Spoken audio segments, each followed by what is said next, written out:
৪৩ দিনের মাথায় ফের স্বাভাবিক ছন্দে ফিরল আরজিকর হাসপাতাল। স্বাস্থ্য ভবনের সামনে ধর্ণা প্রত্যাহার করে নিয়েছেন ইতিমধ্যে জুনিয়র চিকিৎসকরা। কাজে ফিরলেন জুনিয়র চিকিৎসকরা। ৪৩ দিনের মাথায় ফের স্বাভাবিক ছন্দে আরজিকর হাসপাতাল। ৪২ দিনের আন্দোলন শেষে আজ থেকে বিভিন্ন সরকারি হাসপাতালে কাজে যোগ দিয়েছেন জুনিয়র চিকিৎসকেরা। আমরা এই বিষয়ে বিস্তারিত জানবো। টেলিফোন লাইনে রয়েছেন ট্রাইব টিভির প্রতিনিধি কলকাতা থেকে তোতন মাখাল। তোতন, ৪৩ দিনের মাথায় ফের স্বাভাবিক ছন্দে ফিরল আরজিকর হাসপাতাল। আজকে আরজিকর হাসপাতালের চিত্রটা ঠিক কিরকম, বিস্তারিত জানাও আমাদের। তোমাকে শুরুতেই জানিয়ে রাখি, জুনিয়র ডাক্তাররা যে আন্দোলন করছিলেন অভয়ার ধর্ষণ এবং খুনের মামলা দোষীদের শাস্তি এবং কলকাতা পুলিশ কমিশনার বিনীত গোয়েলের অপসারণ এবং স্বাস্থ্য দপ্তরে কয়েকজন তারা নাম উল্লেখ করেছিলেন তাদের অপসারণের দাবিতে, এবং তাদের আংশিক দাবি পূরণ হয়েছে রাজ্য সরকারের তরফ থেকে।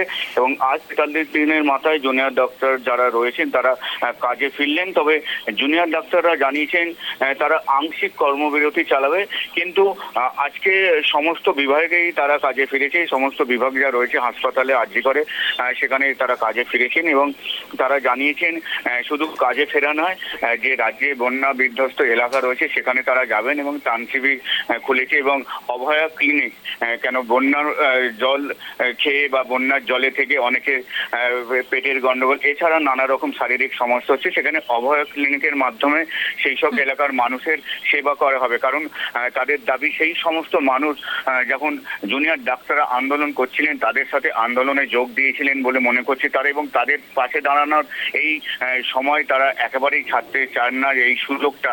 কারণ তারা এমন পরিস্থিতিতে রয়েছে যেখানে খাওয়ার জায়গা নেই, থাকার জায়গা নেই, মানে শুকনো জায়গা বলে কিছু নেই। সেই কারণেই তাদের কাছে আজকে একটা টিম যাবে, গতকালকেরও গিয়েছিল, আজকে যাবে, কিন্তু তারা বলেছেন আংশিক তাদের কর্মবিরতি চলবে। যদিও আজকের আরজিকরের চেহারা আজ ৪২ দিন পরে ৪৩ দিনের মাথায় একটু অন্যরকম। কারণ আগে রোগীকে নিয়ে যেতে হতো এমার্জেন্সিতে, নিজেরা কাঁধে করে নিয়ে যেত এবং অনেকক্ষণ অপেক্ষা করতে হতো।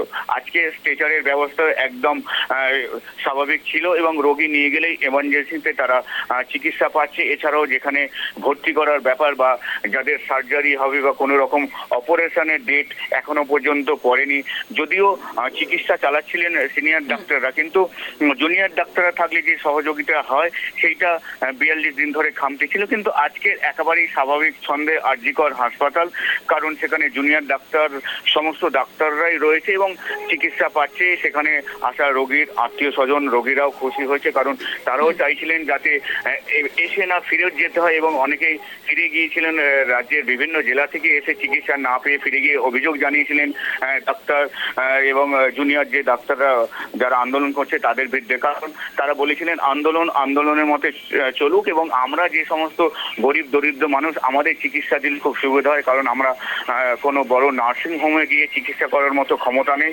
সেই জন্য আজকে ডাক্তারে ফিরে যাওয়া, যারা কাজে যোগ দেওয়ায় রোগীর আত্মীয় স্বজনরা একেবারেই খুশিতে রয়েছে, কারণ তারা চিকিৎসা পাবে এবং সুস্থ হয়ে বাড়ি ফিরতে পারবেন। এবং যারা অন্য জেলা থেকে এসছে তারা অনেকেই ভর্তি হবেন এবং যাদের প্লাস্টার করার ব্যাপার, হাত ভেঙে গেছে বা পা ভেঙেছে, সমস্ত রকম চিকিৎসা আজকে পাবে। আজ থেকে স্বাভাবিক হলো চিকিৎসা বলা যেতেই পারে।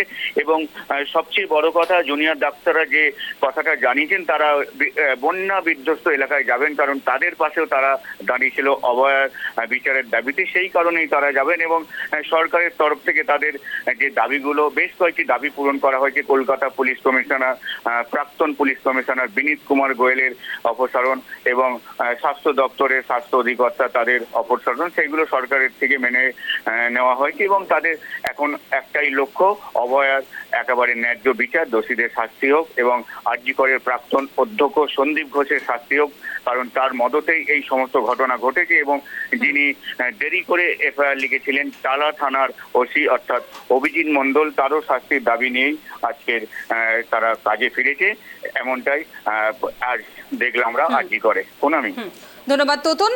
আপনাদের আবারও একবার জানিয়ে রাখবো, জুনিয়র চিকিৎসকরা তাদের ৫ দফা দাবি নিয়ে ধর্নায় বসেছিলেন এবং শেষ পর্যন্ত সেই ধর্না তারা প্রত্যাহার করে নিয়েছেন এবং ৪২ দিনের আন্দোলন শেষে আজ আবারও বিভিন্ন সরকারি হাসপাতালে তারা কাজে যোগ দিয়েছেন। এবং আরজিকর হাসপাতালে দেখা গেল ৪৩ দিনের মাথায় কিন্তু ফের আবারও স্বাভাবিক ছন্দে ফিরেছে আরজিকর হাসপাতাল।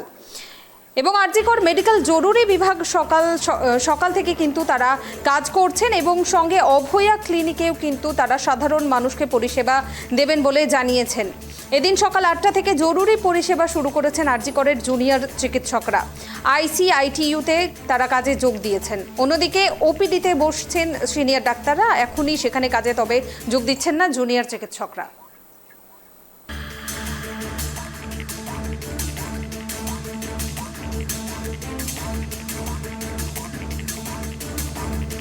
ডিপার্টমেন্টেই যেখানে আপনার এসেনশিয়াল সার্ভিসেস যেটা আমরা বলি, এখন এসেনশিয়াল সার্ভিসেস ডেফিনেশনটা ডিপার্টমেন্ট টু ডিপার্টমেন্ট ভ্যারি করে। আমরা এখানে জেনারেল সার্জারিতে এসেনশিয়াল সার্ভিসেসে আমাদের ট্রমা সেন্টার ডিউটি, যেখানে আপনার সব টাইপের এমার্জেন্সিজ আছে, কোনো টাইপের রোড ট্রাফিক অ্যাক্সিডেন্ট হলো বা কোনো টাইপের সার্জিক্যাল এমার্জেন্সি হলো, সেটাতে সবকটা ডাক্তাররা যাদের আজকে ডিউটি আছে আমরা যোগ দিতে শুরু করেছি। একটা হচ্ছে আপনাদের যেটা ত্রাণ পৌঁছে দেওয়ার যেটা আপনাদের কর্মসূচি ছিল বন্যাগত এলাকায়, সেটাও কি চলছে? সেটা অলরেডি আমাদের কালকে হয়েছিল, আজকে হচ্ছে, আর পরবর্তী যতদিন আপনার যে flood affected areas of West Bengal আছে সেখানে আমাদের টিমস অলরেডি ডিসপার্স হয়ে গেছে। আজকে আমাদের তরফ থেকে আরজিকর মেডিকেল কলেজ থেকে একটা টিম কেশপুরে গেছে আপনার অভয়া ত্রাণ শিবিরের health camp, flood relief material provide করতে, অভয়া ক্লিনিক্স কন্ডাক্ট করতে।